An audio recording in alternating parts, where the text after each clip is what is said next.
coming up is a chat with Mark about how he's feeling just before he goes into hospital again for knee surgery. The reason it's clunky and edited is because very early on I say to him, okay, where are you at? And he decides to give out our address. So I had to chop that out. And then there was something else, and I'm waving at him to stop, and he's going, what are you waving at? So that's been cut out. So it's a bit clunky in places where I've chopped it because it doesn't respond to hand signals. Or we've got a word that we use between us if we want to leave a situation we're in. And on occasions I've used the word and he's questioned it. Why are you saying that? What's wrong? When really, when somebody says the word, you just get up and go. You don't question it. So I'm waving and doing that cut thing, and he's like, what are you waving at? So yeah, that's what you've got coming. And yeah, just thought I'd explain why it was a bit choppy in places. So this time, I'm going to do an intro before you start off on your little jaunts. Oh yeah. Okay. 50 weeks ago today, I did an interview, or we chatted about how you were feeling as you headed towards knee surgery. So it was exactly on this day, 50 weeks ago. And he's due to be admitted tomorrow for knee surgery on Monday. So I said it would be quite nice to ask again how he is and see how different it is maybe this time than it was last time. I asked him where he wanted to be interviewed, and he said outside. So we're sitting in the rain. Well, just out of it, actually. Well, you are. Well, you come and sit here. There's not room for me, you and the tripod. Sit on my lap, or get an umbrella, or... It's going over, isn't it? It's not... It's bright, isn't it? So, you can go now. No, I mean, go, as in action. Not you mean talk? Yeah. Where are you at? Well, waiting for tomorrow, really. I suppose I got really quite pragmatic about it, and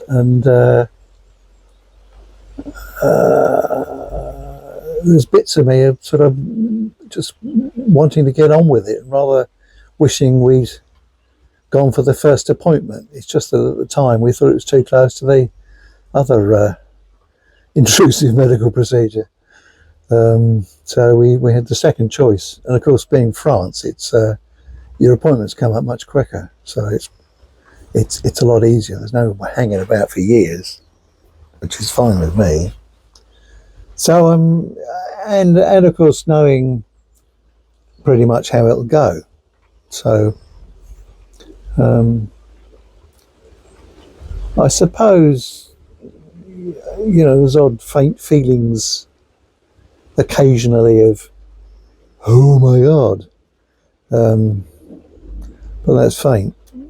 So, and I think knowing, what's difficult to know is how much better the right knee made things.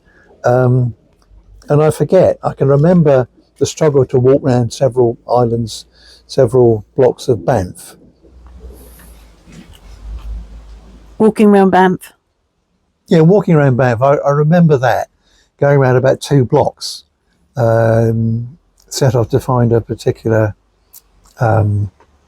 souvenir thing, and didn't find it. But I sort of realised that I found myself, after about 10 minutes, quarter of an hour of walking, I was shuffling, hobbling, dripping with sweat, struggling, and it was really hard going.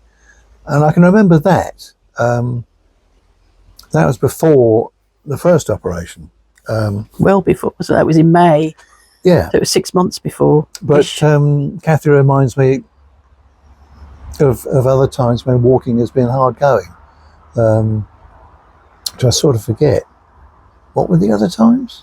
You mentioned a few. Well, Toronto was difficult. That was before we got to Banff. Oh, Toronto was difficult. We'd not really gone anywhere. We got lost in Toronto. And you stood talking at the bottom of the driveway to someone this morning, and stood for about 15 minutes chatting. Yeah. And you didn't used to be able to stand for that long. Sort of You'd get forgotten really that. uncomfortable. So it's... And yesterday, walking around San Savan, Yeah. I don't remember not being able to do that. well, you Really, wouldn't but- have been able to do that a 'cause year we ago. walked along the river, which is a nice walk, and up some long flight of steps up to street level for the town, and walk back through the town. And I suppose it's possible. Sorry, Where was I? I don't know. We talked about going around Yes, San Savan. and I suppose they've never been painful, except what the X-rays showed on both knees, but they've never actually been painful. And I think the biggest symptom was the fatigue, which didn't seem to sort of be locatable in either knee, not surprisingly. So I've sort of been wondering since the right one was done whether it's possible that, because I spent a lot of time trying to feel if there's any difference between the two knees, the original as it was on the left and the one on the right that's been redone, and it's difficult to detect an enormous amount of difference. I think going upstairs, sometimes up ladders, the left one feels less confident, I suppose is a way of putting it. It feels there's faint twinges, and that's about it. But it is possible that overall there's fatigue coming from the left, and the right is compensating. So I'm looking forward to seeing what the difference is after the operation, after physio and the rest of it. So that'll be good. I suppose I'm not looking forward to is being stuck in hospital for I don't know how many days, because they have to make sure you're okay before they discharge you, naturally, and they have to get you going to start you with physiotherapy. So I'll take books in and stuff, and they come waltzing into your room every so often because they've got to give you an anticoagulant injection for the post-operative thing, and medication and the rest of it, and to check your blood pressure. I think last time my blood pressure had gone up, so Dr. Fury added in another antihypertensive, which I take in the evening. So hopefully if my blood pressure doesn't go up, I should get out a bit quicker. Last time I think it was 5 days. Well, you went in on the Sunday and you were home. I brought you out on Thursday morning. Oh, Thursday morning, all right. So maybe it'll be that or a bit quicker. And then we've got about a couple of appointments with the physiotherapist next week in Chauvigny. Couple of times a week for I've booked her for 6 appointments so far, so it'll be longer than that. But you can cancel those as and when. Yeah. And I've got the same physiotherapist, and inevitably, being the age I am, she looks about 14 to me, thoroughly competent. It's just rather odd. Like last time, especially with the right, driving with an automatic, you use your right leg. I asked Dr. Furid, the GP, is it okay for me to start driving again? And he said, well, ask your physiotherapist.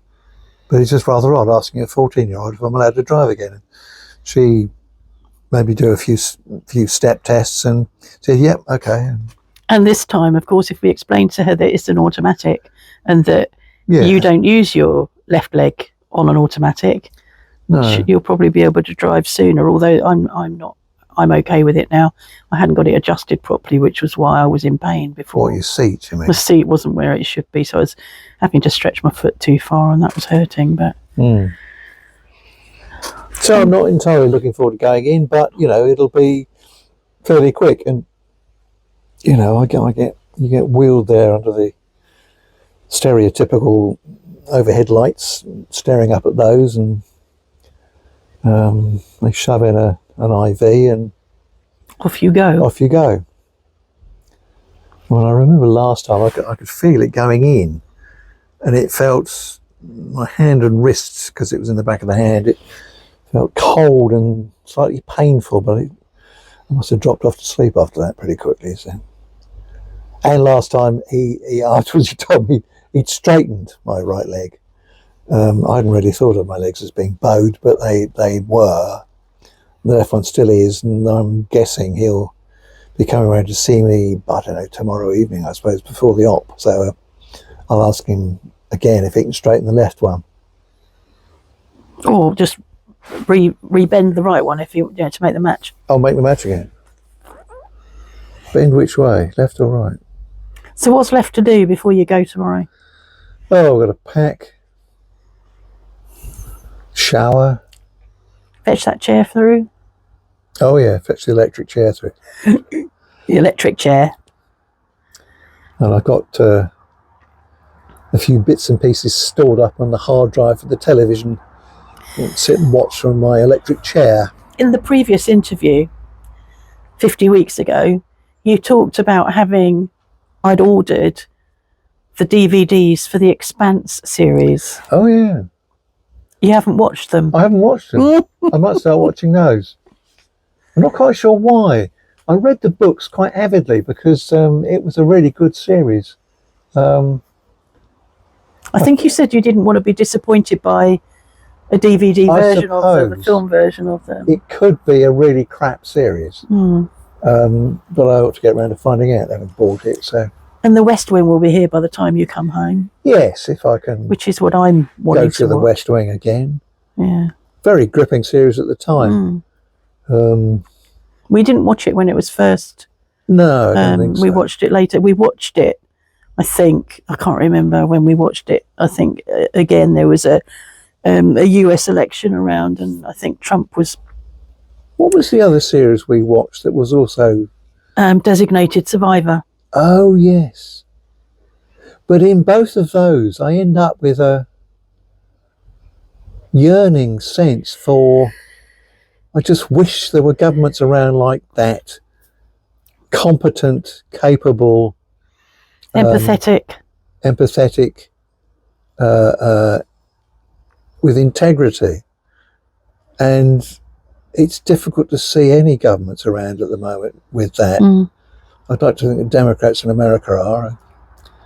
I'd like to see Labour showing those things, and I mean, at the moment I'm giving it latitude because, damn it, they've only just got in, and but it seems they're getting more stick from the media than the Conservatives ever did. But it's sort of inevitable, really. The establishment, whatever that is, and the media, owned by oligarchs, a lot of it.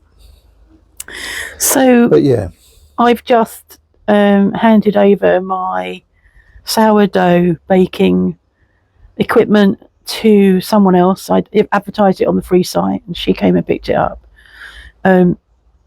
And she's going to fetch Marmite back for us from the UK in a few weeks' time. So that's good, because I'd run out of Marmite. She actually will.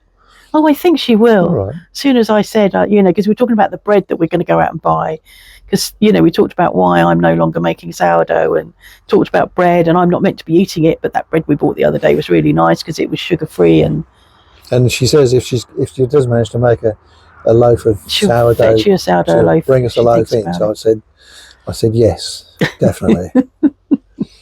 And we know where you live. And oh yeah, they live where we lived when we first arrived here in Saint Pierre de Maillet. Yeah. So that's it. Oh, there's only one more thing. I just got to show you. You stay there. You talk amongst yourselves. Talk amongst yourselves. What, me and the camera? Yeah.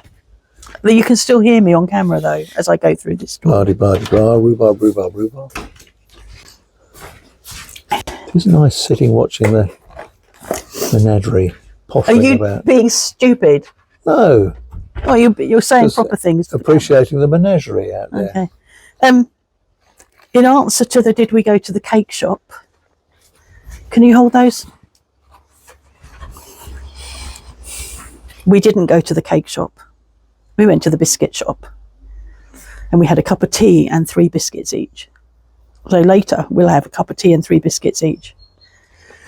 Are there that many left? There's two packs of 6 in each packet.